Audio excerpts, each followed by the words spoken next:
Hello, and welcome to It's Not Magic, a podcast from 6th Street about business building that strips away the pretense and gets right to the useful stuff.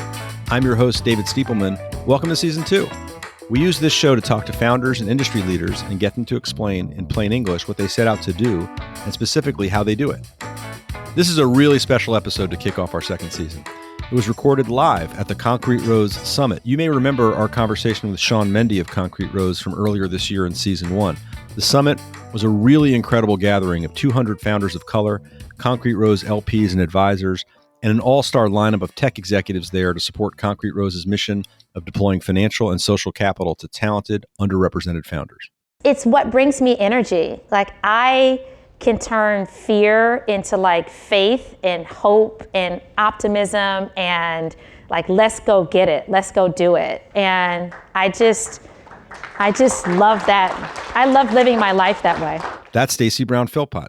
Stacy is amazing. She's a successful tech executive, the former CEO of TaskRabbit, and before leading that company, spent almost a decade at Google, during which she led operations for all of Google's consumer products, including Google Search, as well as Google's operations in India. She's the founder of the Black Googlers Network, which has been instrumental in growing the community of Black employees at Google and in tech more broadly. We talked about all kinds of things, including leading through crisis, being one of the only Black women leaders in tech, and so much more. She's now the founding partner of the Softbank Opportunity Fund, which invests in Black, Latinx, and Native American founders. I think you're really going to enjoy this conversation. We talk about the importance of leaving something better than how you found it, the difference between founding a company and coming into the CEO seat from the outside, and how you can't force all culture or community growth. Sometimes you have to let it happen on its own. We learn that doing your part to change the world may be scary at times, but it's not magic. Let's jump in.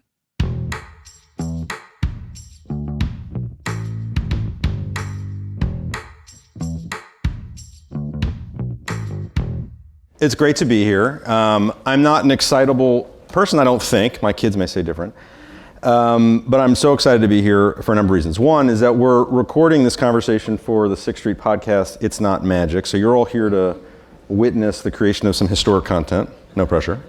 And then, of course, I'm super excited because I'm talking with Stacy Brown-Philpot, which is awesome. So I don't think you really need much introduction, but I'm going to do a little bit of introduction, which is obviously a founding member of Softbank Opportunity Fund, which invests in Black, Latinx, and Native American founders and companies from seed to Series C, and of course the former CEO of TaskRabbit.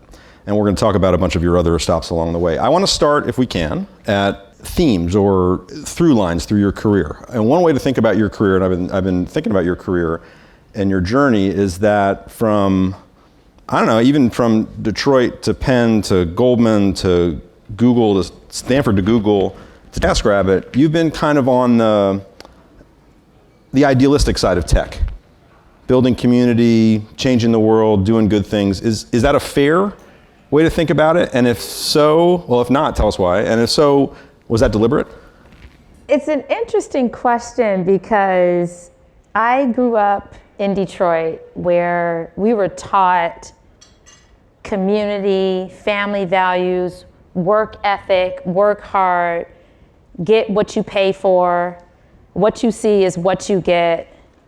And so that was those were the values that I grew up with. And I knew nothing about Silicon Valley.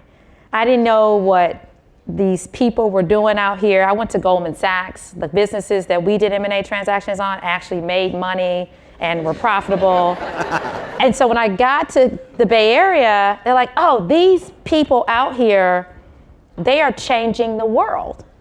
This is the ecosystem, and this was in 2000, everybody out here is on a mission to change the world. So when you ask me a question of I followed an idealistic path and was that intentional, and isn't everybody in here out to change the world? And if you're not, what are you doing?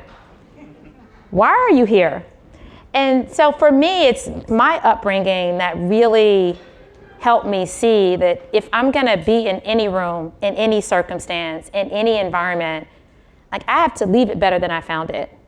I have to talk to somebody who I wouldn't otherwise talk to. I have to help somebody who I wouldn't otherwise help. Sean asked me to do this summit. I said, sure. And then he's like, oh, I said, what day is it? And he told me it's today. And I'm like, I'm going, it's my birthday, I'm going away for my birthday. And I'm like, but for you, I will go later because I know how important this is to you. And so I don't know how this works in the future and what comes of the next 41 minutes and 48 seconds we have together, but I'm doing it because it matters. And so if that's being idealistic means, like that's just the essence of who I am. Well, okay, but I want to dig into that a little bit. So maybe we take the moment where you're at Google, and I want to talk about your time at Google, but I want to take a moment to talk about the moment where you're leaving Google. You're a senior executive there, you have a successful almost decade run there, and you're thinking there's more. Can you talk about that? That was hard. To leave Google was so hard because my mother, when I joined Google, she's like, if this Google thing doesn't work out, you can always go back to Goldman Sachs. And that was in 2003 when it wasn't the company that it is today. Google had about 1,000 employees. So the company grew to 50,000. I'm sitting in this corner office with like floor to ceiling windows on two sides. I had my dog in his bed. I had a desk. I had an assistant. I had a huge team. I think I was managing like 600 people at the time. And I was extremely comfortable, and I had a baby. And Emma was probably 5 weeks old when I started the process of thinking about what I was going to do. And Google had like mother's rooms with refrigerators in them, so you can not have to like tote all your stuff around, those of you who are parents. And I just didn't even imagine, and it's the company that everybody wanted to work at. Our acceptance rate was like lower than Harvard and Stanford and Princeton and any Ivy League school for applications. But as I looked around, I started to really feel two things. One was just, I wasn't pushing myself. I wasn't at the precipice anymore and looking down thinking like, whoa, I might fall off. And if I fall, like it's gonna hurt. And so I felt like I wasn't taking risks. The other one is that I had become this sage. I had been there for so long that people would just show up at my office and be like, can you walk me through this thing 3 years ago that happened? And like, what was the history? And I was like, I am not Yoda. And so I did not want to be Yoda. And so it was time for me to go. And so I had to break up with this great opportunity in order to really see the TaskRabbit opportunity when it came along. Okay, so you're describing like being on the precipice and about to fall off. That sounds bad, but you like that. Why do you like that? It's what brings me energy. I can turn fear into like faith and hope and optimism and like, let's go get it. Let's go do it. And I just love that. I love living my life that way. Is that a clap of recognition? Like you can all do that? How do you do that? How do you do that? Like, or are you asking like, tell us more about how that gets done? I grew up in an environment where we were taught to act a certain way, be a certain way. If any of you for traditional Black families, like you never talk back to adults and all these things. There's a lot of structure in it, in my upbringing. But I also grew up learning how to advocate for myself. And every time I put myself out there, like most of the time it worked out. And so every time I tried it, I said, oh, hey, wait, what if I try to go to the school that nobody thinks I can get into, like Penn? I got in, I was like, oh, that worked out. What if I, try to get into Stanford Business School? That worked out. And so most of the time, the things that we think are the things that we will fail at are never really, truly failures. They're just learning moments. And I learned how to see potential risks as not this fearful thing where like everything's gonna fall apart, but actually there's a learning moment on the other side of it. And I was more excited about the learning than I was afraid of the potential failure. So that might be a mindset shift that, how do you do it? That might be how you do it. Got it.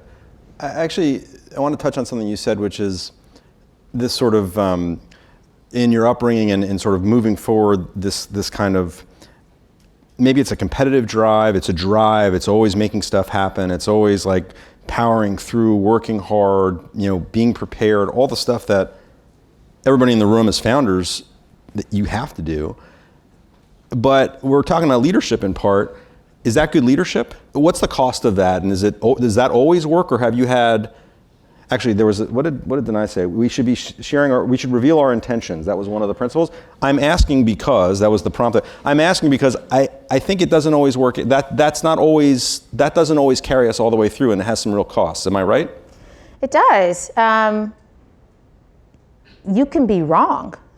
And there's a lot of consequences. So I remember, like you, many of you in this room, you all started your companies. You've always only ever been the CEO of the thing.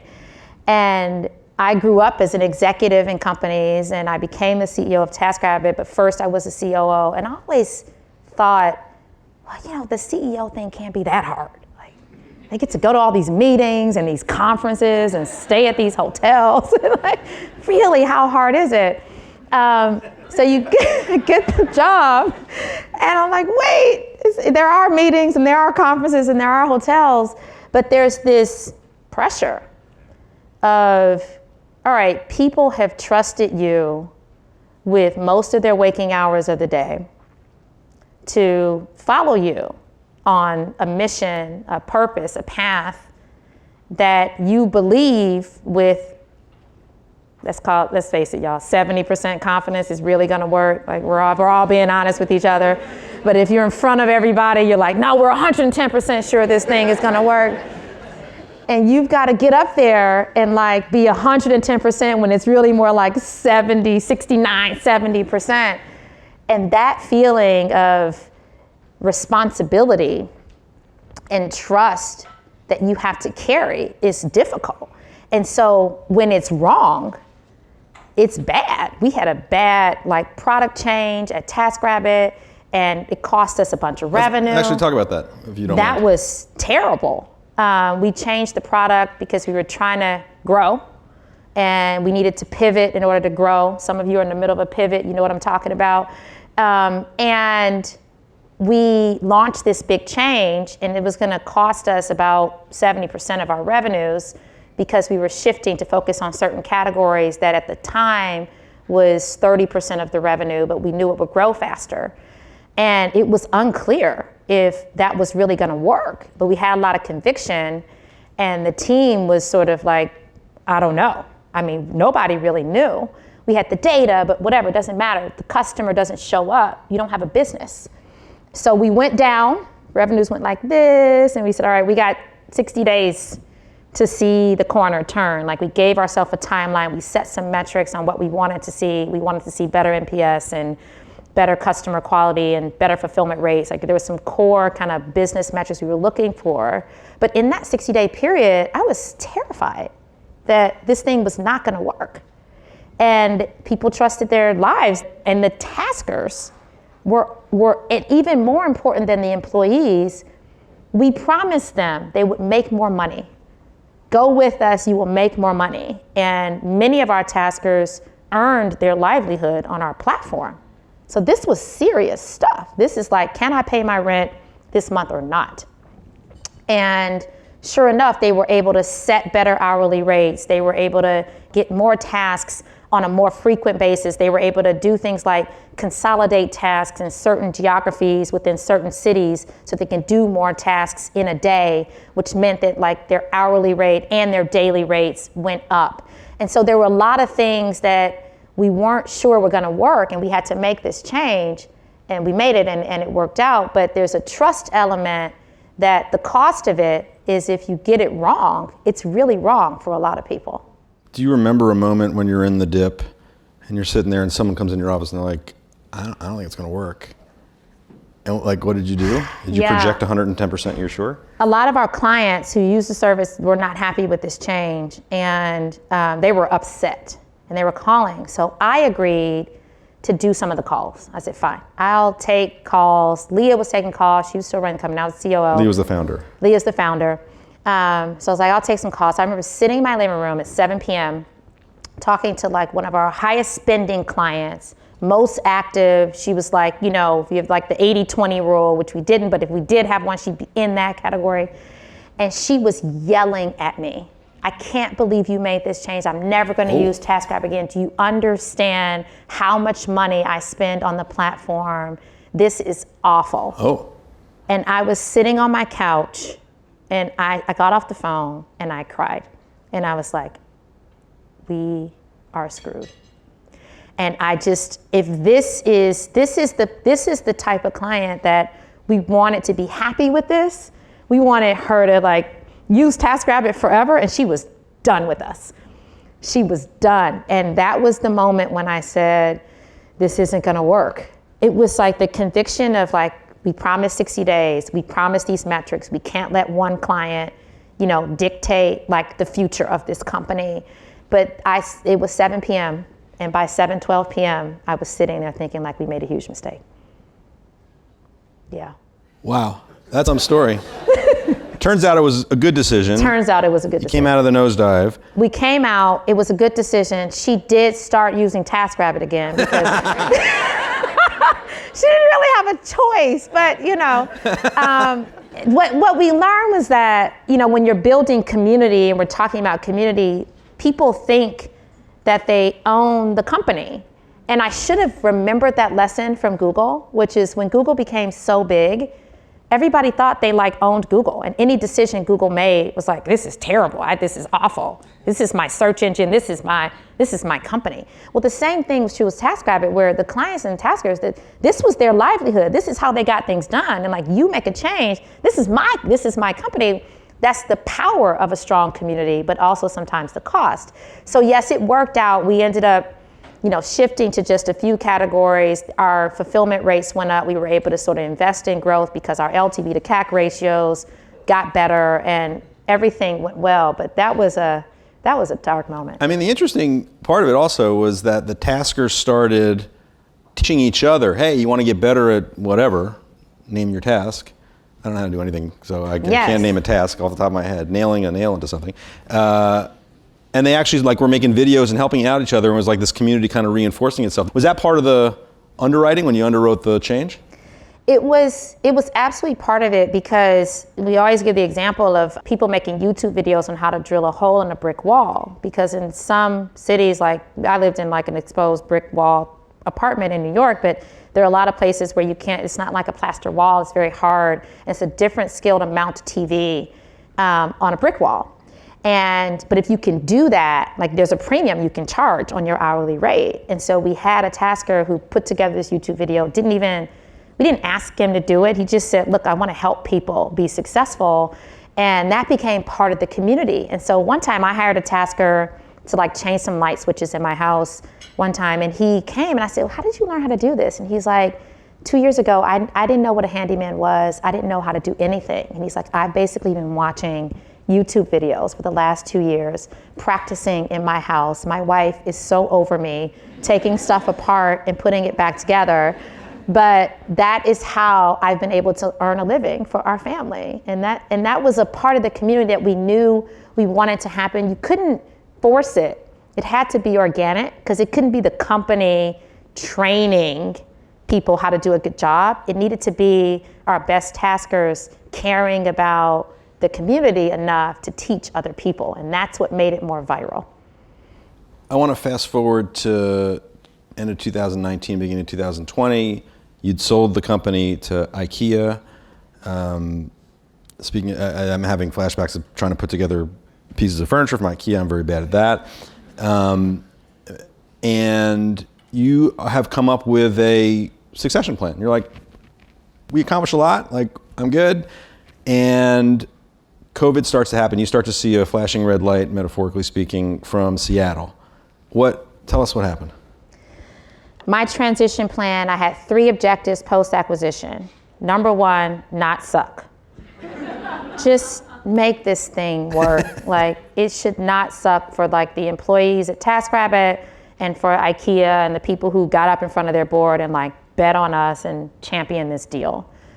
Number 2, so that was year 1. Like, let's make this thing not suck. We could all get the IKEA discount in the store, and it works. Like, that was a big issue because we got acquired and people went shopping. Like, I did discount, didn't work. This sucks. I was like, we got to fix this. It can't suck. We literally have to make sure everybody gets that 10% discount. Number 2 was like, make it commercial. Let's actually grow this opportunity. Let's not sit here with like this great little TaskRabbit business, but figure out how do we really grow? So we grew to be, like IKEA became a quarter of our revenues. We launched in a bunch of new countries with IKEA as part of our big commercial partner, which saved us a bunch of marketing dollars. Their NPS scores went up. Their unaided awareness about service actually improved, which was important for them as a brand. So I was like, great, commercial value.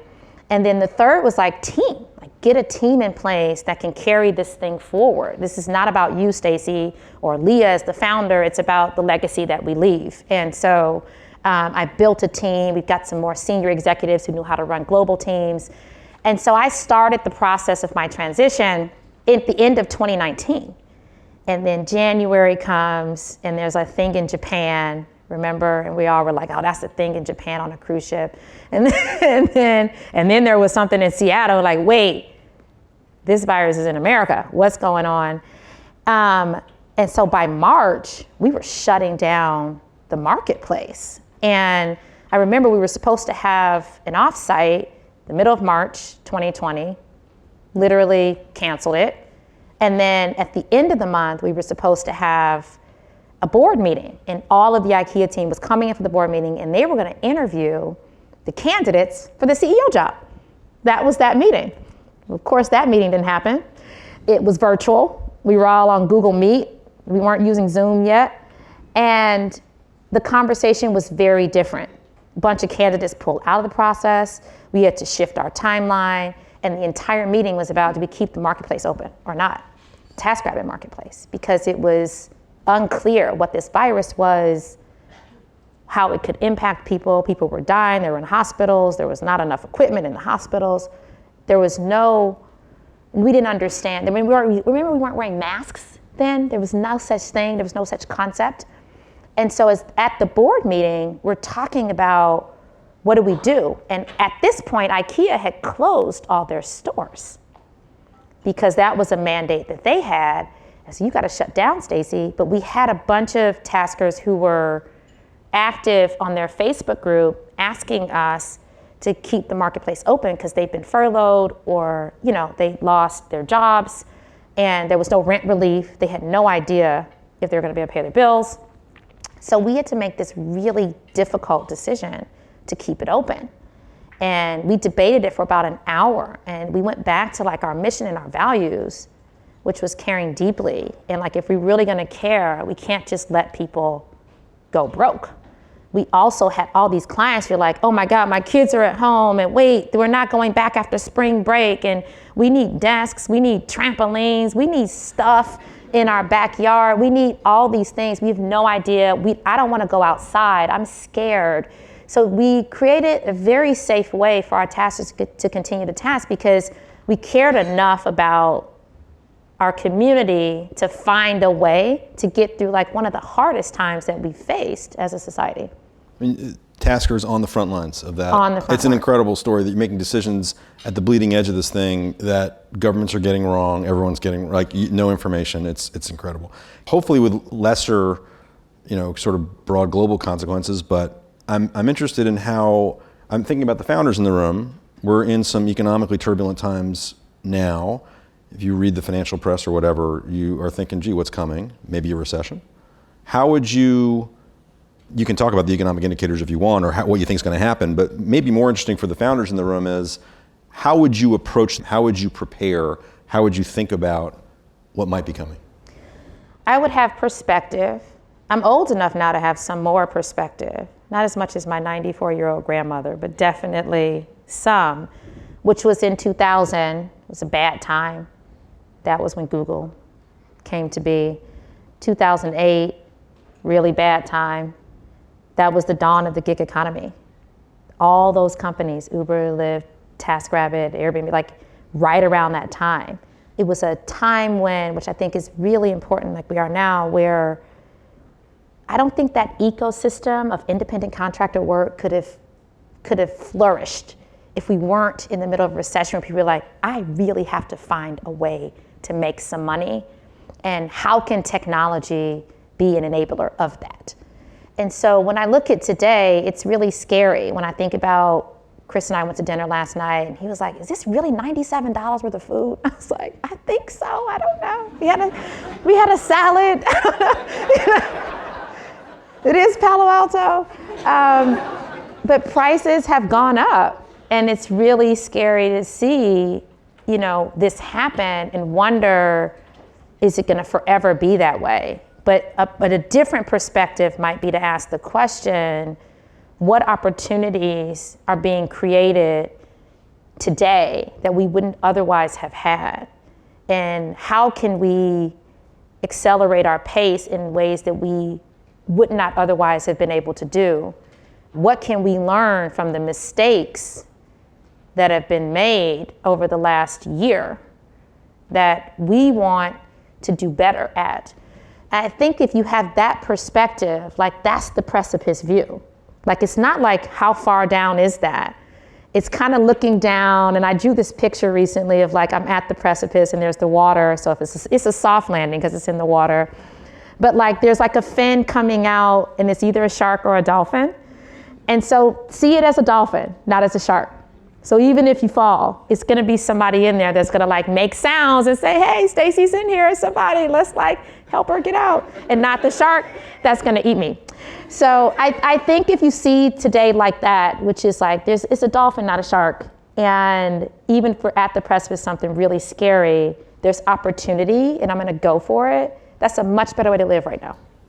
Let's talk about relationships. Relationships matter. I've heard you say that a couple of times, a number of times. What does good mentorship look like? And I'm asking in part because at some point there's going to be lunch and interstitial time, and we're all encouraged to meet each other and share our stories. And how should people do that? With intention. We place this heavy load on mentoring, but relationships is really about being thankful for the opportunity to interact with somebody and the chance to get to know them, because you never know when that meeting, that interaction is going to turn into something more positive. And so be intentional and don't be aggressive. Like, oh, I really want to meet, you looked at the list, like, oh, I want to go meet this person and make sure I pitch, or make sure I walk through, we got to structure this partnership. It's more about getting to know who the person is. I do a devotional every morning. I'm a Christian by faith, and I do a devotional every morning with my best friend who lives cross country. And today's was about relationships and being grateful for the relationships. And so I was thinking about this event and why I was doing it. And relationships don't matter like today in this moment, they matter over time. And the learning that I had from my devotional this morning was just that, like, it's not about what's happening right now for somebody, it's about what you build over time with anybody and everybody. So be grateful for this opportunity to be here and go into every conversation with that form of gratitude, and something will come to bear. It may not be today, it could be a year from now, 5 years, or 10 years. That's lovely, I like that. We're in Silicon Valley, so I'm gonna use the word pivot. We're gonna pivot. I feel like Reid Hoffman was here, I can't speak that language, but we're gonna pivot. Softbank Opportunities Fund. Talk about, if you would, the transition, if it is a transition, from entrepreneur, operator, executive to investor. And they're not mutually exclusive, obviously, but what was surprising, hard, not surprising? Yeah, it was easy to start the fund. We had the luxury of having Marcelo, who was at SoftBank at the time, get $100 million in 24 hours to invest in Black, I know, I see she's laughing, she's like, what? Black, Latinx, Native American founders, we didn't have a stated, mission statement or anything. We just knew that's what we wanted to do. And so the easy part was getting the money. The easy part, which we didn't know was gonna be easy, was the number of companies we were gonna see. And I remember Paul Judge, who's also on the investment committee with me, shared his email, Marcelo shared his email, and we got all these emails. We've seen over 2,000 companies. So obviously there's no pipeline problem. Look at all of you in this room. But 2 years ago, there was sort of a question of whether or not, are there enough companies to invest in? Of course there are enough companies to invest in. And so that was much easier than we thought. I hope we've done a good job of following up with people and staying in touch with people and taking care of our founders. And some of them are in the room today. So if we've not done a good job, please complain to me and tell me so that we can do better. And I told them when I said yes to this, it's on WhatsApp, and I was like, I don't want to go to any meetings. I don't know anything about investing. I was still wrapping up at TaskRabbit. And I said, I'll be on the investment committee. I don't even know what that means, but I'll do that. And I've always seen myself as an operator. So when I joined this investment committee and we're, talking about forming the fund and structuring things and seeing deals and approving deals, what became intellectually interesting and was hard for me was saying no and having a really good reason for saying no. Because we had heard that a lot of founders would get a no from a firm and like some blanket answer, some like 2 sentences. It was lame. And I was like, I would read these things and I'm like, that's lame. We actually have to give people the real feedback. Well, you can't give the real feedback because you never know if you're wrong. And I was like, you could always be wrong, but if you're not honest, why would somebody come back to you anyway? So that was a hard part of figuring out how to communicate in an ecosystem that sometimes lacks honesty and the ability to really be truthful in a pass, frankly, in a pass and a no. The other part that I enjoyed the most is like working with our portfolio founders. And that was where my operating experience was exciting, and I was really interested in sitting with them and talking to them. And I realized that I don't have to be in the seat to be valuable and to be helpful. When you are a CEO, you kind of take on this role of my impact is in this seat. This is how I can be valuable and most helpful, but I'm not in the seat. I'm on the board, I'm advising.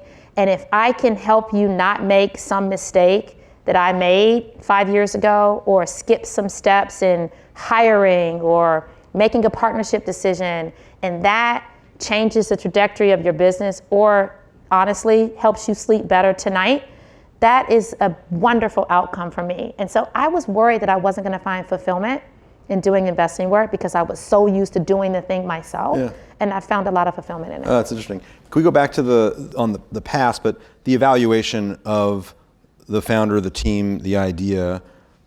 There's this myth of the founder, which I find incredibly annoying, like the obsessed guy usually with tousled hair, Zuckerberg showing up in his pajamas. I'm probably not allowed to say that in Silicon Valley, but anyway, that's like the story, and it's annoying. And is that annoying to you? Like, or is that like part of the, like how has that evolved as your screen, your filter, how's that evolved as you've seen thousands of companies? The beauty of having fund managers on the other side of the table who look like you is like, that's not even part of the conversation. Right. We don't even know those people. We didn't grow up with those people. We know our version of that, or framework around that, is people who have worked hard, who've shown grit, who have perseverance. We know that like when a founder comes in the room who's a woman or a Black person or a Hispanic person, like somebody of color, you have worked twice as hard to get there. And we know that because we've worked twice as hard to get to where we are. And so that lens alone changes the like, oh, we just want this typical Silicon Valley profile. No, we actually know the hardest working people are the people who had to work twice as hard to get anywhere that they are today. And those people are going to work twice as hard to turn the $10 million that you give them into $1 billion company. That's the difference. Got it. You were talking about helping portfolio companies and as an operator, and that being you being in a different seat, but being able to have impact and presumably across a broader portfolio. I think you guys at the Opportunity Fund also talk about helping portfolio companies replicate social capital. How do you do that? Yeah, we work with them quite a bit to create a community within the Opportunity Fund portfolio. We have a value creation team, basically, that does that. And part of it is when you're going from a founding stage of company or seed stage, which a lot of our companies are, to raising that A, you're also getting to the stage where you need to hire executives and senior people in your company that you might not have a network with today. That first head of sales, that maybe your co-founder and you are like doing all the coding, but we really got to put somebody in this role. And if you don't naturally have those networks, the pool of talent that you have to choose from is much smaller, because you're a startup and you're competing with all the other startups, and you're competing with Amazon and Google and Facebook with their high salaries. And so really it's your mission, it's your vision, and how you communicate that narrative. And so part of what we do with our portfolio is help them understand how to communicate that narrative, but also build the network and build the relationships so that when it's time to make those key hires, they have a bigger network to do it. One thing that surprised me about going through the pandemic as a co-leader of a business is how much performance matters, because you have to emote, and we had to do that like sort of over screens, which is very, very hard. You clearly had to do that, and you famously have talked about how sort of having your true self sort of out there was something that you had to get used to, and you had to do that in sort of a packaged way. How did you do that? Is that like a natural skill? Did you learn it at business school? How did you do that? Yeah, I grew up sort of learning how to be myself. And then I started to work, and people started to fit you into certain molds. If you're gonna be at Goldman Sachs, this is how we do things. If you're gonna be at Stanford, this is how we do things. If you're gonna be at Google, this is the googly way of doing things, and then one day, I just realized how exhausting it was to try to be something other than who I was. It was very tiring.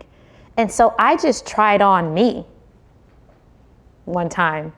And that was when I started wearing my hair natural at Google. And I was like, I'm just gonna try on me, see what happens. And it worked out. People were like, treated me the same, and I felt better. Like it just worked out. And I think some of it comes with age and time. So I remember when we were going, it was June, and we were sort of post George Floyd murder, and we were on Zoom trying to have conversations about what had happened. And I, in 2016, had already gotten up in front of the company in person when we had Philando Castile get murdered, and just talk about what it was like to be a Black person in America in front of a company where at the time we were about 6% Black, now that we had grown since then. And they were so surprised that the CEO of the company would share such a thing. And I became CEO in April of 2016, and this was July. This was like 2 months. I'm like the newbie in the job.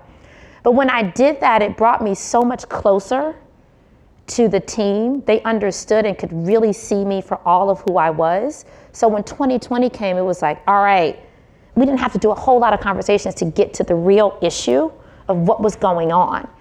And allowing yourself to be really seen as a leader may feel extremely vulnerable, but people will show up immediately and like rally and help you and believe in you and have conviction in a way that you can't possibly imagine if you don't do it. So there's some how in there and there's some why, and it's a scary thing of the why, but the other side of it is a more trusted community, which is your company, by you just showing up and being who you are. And then you're less tired. You're just like, I'm just who I am. And you can focus on other things too. Next 10 years for you? Oh boy. What are you looking forward to? Well, I have an 11-year-old, and an almost 8-year-old, which means in 10 years, I will be an empty nester, as people talk about. And so I know, I can't believe it. Don't let it I was happen. like That's my the advice to you. person who wasn't gonna have kids at one point, and then they came, and now I'm like, they're gonna leave me in like 10 years. So I'm gonna be a good parent. I wanna figure out how to teach my daughters how to live great lives for themselves and other people. I think what Sean is doing and all of the people who've supported him, including you, David, is so important, because we are changing the face of wealth creation. And it has to happen one person, one organization at a time. Somebody said there's $70 trillion or something like that you can invest. And I don't even think that, diverse communities. Like the percentages we're talking about, it's less than 1%. And so if we can make a small step to making that some number greater than 3% in 10 years, like that would be miraculous. Got a little bigger this week, but only a little bit bigger. A little bigger. Little. A little. Detroit pizza? Yes. That's a thing. That's a thing. I did not expect that. Well, should I get involved in that? You should get involved in that. Okay. And Definitely. do I have to go to Detroit to do that? I suppose I do. There's some places in San Francisco. I can give you a list. Okay, I'd like a list. But you should go to Detroit. Of course. And it's kind of like the bread is different in Detroit because the water is different. This is the New York bagel thing. Now it's the Detroit pizza thing. It's true. The New York bagel tastes different than any other bagel in the country because of the water. So it's like that. But you should definitely. Someone's agreeing with me. Exactly. Right. This is a delight. Thank you so much for doing this. I love talking with you, and happy birthday. Thank you. All right. That was Stacy Brown-Philpot. We spoke at the Concrete Rose Summit in Menlo Park, California on October 21st, 2022. We are so appreciative of Stacy's time. Here's what I think we learned. 1, fear can be an asset. Stacy talked about the times when she stopped feeling that she was at the precipice and pushing herself further. That's when she knew it was time to go do something else. Getting comfortable being uncomfortable can be a great thing. Consider embracing it. 2, values matter, and the values of an organization formed in advance prove their worth in a crisis. Whether it was responding to the murder of George Floyd or deciding whether or not to keep TaskRabbit open during COVID, Stacy and her leadership team leaned heavily on the values they discussed and practiced and lived prior to having to make decisions in more difficult moments. Finally, and this is something that we've talked about before, it's important to be intentional in the context of building relationships. Quoting Stacy directly, she said, quote, "Relationships are really about being thankful for the opportunity to interact with somebody," end quote. It's about how you build personal relationships over time and really get to know people, and that's how you form authentic partnerships. Thank you to Stacy in particular for spending her birthday with us, and thank you to Concrete Rose for doing what they do and allowing us to be part of what was really an incredible event. We look forward to many more in the years to come. You've been listening to It's Not Magic, a 6th Street podcast. You can read more about our guests on 6thstreet.com and subscribe wherever you get your podcast. If you enjoyed today's podcast, please share it and follow at 6th Street News on Twitter for more on the show and our firm. Thanks to 6th Street's production team, Patrick Clifford, Ritvi Shah, Kate Hannock, with sound engineering by Stephen Colon. Our theme song is It's Not Magic, an original song from Patrick Dyer Wolf. Once again, I'm David Stiepelman. Thanks for listening. The views expressed in this podcast are not necessarily those of 6th Street, and 6th Street is not providing any financial, economic, legal, accounting, or tax advice or recommendations in this podcast. In addition, the receipt of or listening to this podcast is not to be taken as constituting the giving of investment advice by 6th Street. Please see additional disclosures on our website for more details.